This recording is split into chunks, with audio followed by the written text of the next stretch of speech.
JB here. Hope you're doing outstanding. Monday, January 13th, 2025, 9 a.m. Quick rant. Talk about the market. Some names I'm looking at go from there. Take a look at S&P futures in the red. I wouldn't say not a surprise, but you have the tragic things going on over on the West Coast. Then you had that just a monstrous jobs report on Friday.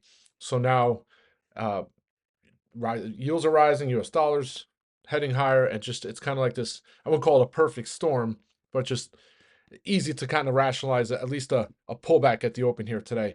Also, and it's not. I wouldn't say it's funny to say, but you kind of look at crypto. You look at the Bitcoin over the weekend to kind of get a preview of what the market might look like at the open on Monday, just because it seems to be like a risk on, risk off indicator. So you take a look at Bitcoin's down nearly 4% here. I won't say I love red opens, but sometimes red opens into the green provide uh, some nice opportunities. We didn't get that on Friday. I mean, there were some bounces.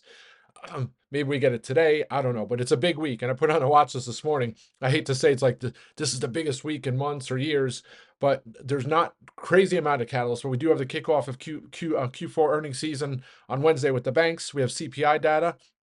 And then, we get into 2 weeks, we have the Fed. So, I mean, a lot of things could happen here. I think to me, I was saying it was like 4 or 5 months ago, I thought CPI data should be put on the back burner. Like people aren't going to pay attention. It's going to be some of their data point. And then fast forward 4 more months here, and it's like it's back in the forefront because some of the reason you look at the rising rates and I mean, the yields going up, US dollar going up. Some of it was a function that folks thought inflation was going to rear its head again. Um, and that the Fed was going to be, well, with the economy being so strong, the Fed wasn't going to be in a position to cut rates, right? So it's all kind of playing out like that, and we'll find out on Wednesday. I think if it's a hotter than expected number, it's probably just not going to bode well. So we're either at the start of a bounce opportunity here, or we're at the cusp of a bigger move to the downside, a correction, and then possibly into bear market territory. I hate to think that's the latter case of the scenario, but you have to be open at least short term to that. A silver lining, I always try and look at the silver linings, is the first part here is that the 10-year yield, which has been on a tear, is at levels we saw back in the fall of 2023, which is at the end of that big pull. And that was the last big pull in the market. So we'll have to see how that all plays out. And then small caps, pull correction territory on Friday. So maybe some opportunities there. So that's the overall market. So individual names I'll be looking at. And this week also is the ICR retail conference in Orlando. I think it's Orlando. So a lot of those retail names are going to be reporting preliminary numbers and guidance. Restaurant chains. I have to look at exactly who's there, but this morning you had Lulu coming out with just a monster prelim numbers. So that stock's going bonkers in the pre-market. Hopefully that sets the tone for this week. And then JP Morgan healthcare conference kicks off in San Francisco. So there's a lot of names that also in the healthcare space are either going to do guidance or what we've already seen. We've seen M&A. So Biogen, which their reports at the end of the last week, was finally going to acquire Sage Therapeutics. They did a stake at Sage Therapeutics when it was like $90 or $100. And now they got lucky on the flip side to go acquire them for $7 a share. You also have some other company acquired this morning from Johnson & Johnson. So it might be a kickoff of some of these, some M&A names, which, the biotech sector is one of my favorite sectors. So hopefully I can kickstart those. Also this morning, Exact Science reported preliminary numbers. They'll present it at the JPL Healthcare Conference at 1:30. I think that's Pacific time, so it's probably 4:30. All right, so that's the overall market. So individual names, United Healthcare on Friday, I had on a watch list for the last couple of weeks as a bounce play. I was looking at it the Wednesday before the markets were closed on Thursday. It was doing pretty well considering the market. Almost got some calls, and sure enough, Friday morning got upgraded by HSBC. It gapped at the open and then pulled. The instant it pulled, I went and got some calls, and within 5 minutes they were up nearly 400%. So closed some of those out, and then it kept going. So I was looking at the 200-day moving average at 535. Well, I figured once that broke, it might have some continuation. It doesn't take much, another 1.5%, 2%, and some other calls will be substantially, especially on Friday option expiration, substantial gainers. So I went and got some more FOMO calls, and then the stock kind of found that wall 535 and just melted lower for the rest of the day. But as it was melting lower, the premiums remained high on the 535s, and then the 545s, the premiums are creeping up. I'm like, what is going on here? So once they got up to 100%, I closed those out, and then as it kept melting lower, I thought in my head some point the premium was going to come out. Don't want to be in a spot where I lose the rest of the profits. So I closed the last of 535s out for close to 400%. And then it turns out after the close, the CMS for Medicare announced their rates for 2025, and it was like 4% or something. So I guess that was the big data point or catalyst that was coming out that was elevating the premiums.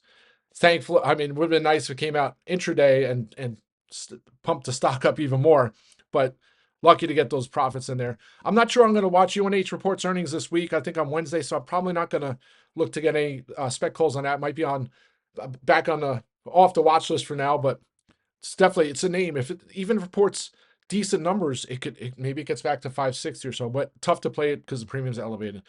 That's that. Roku. I mean, I was talking about on the rant on Friday morning, just disappointing. It got downgraded by Moffett Nathanson on Friday morning. But I guess the silver lining, like I always try and find this glass half full situation, but Roku probably would have been down 3-4% even without a downgrade based on what the market was doing. So just another opportunity. I still take trades up near 90 and beyond in the coming weeks. I might, in lieu of getting closer strikes, I might look to get some calls to encompass earnings. They're probably going to report somewhere around February 13th or so. So I'll look for strikes to get past that. If it finds some support, maybe if it breaks back over 80 today or tomorrow. That's Roku. TripAdvisor disappointing. So Wednesday it sold off after the open, all the way down to its 50-day moving average, and then bounced, and then almost closed flat.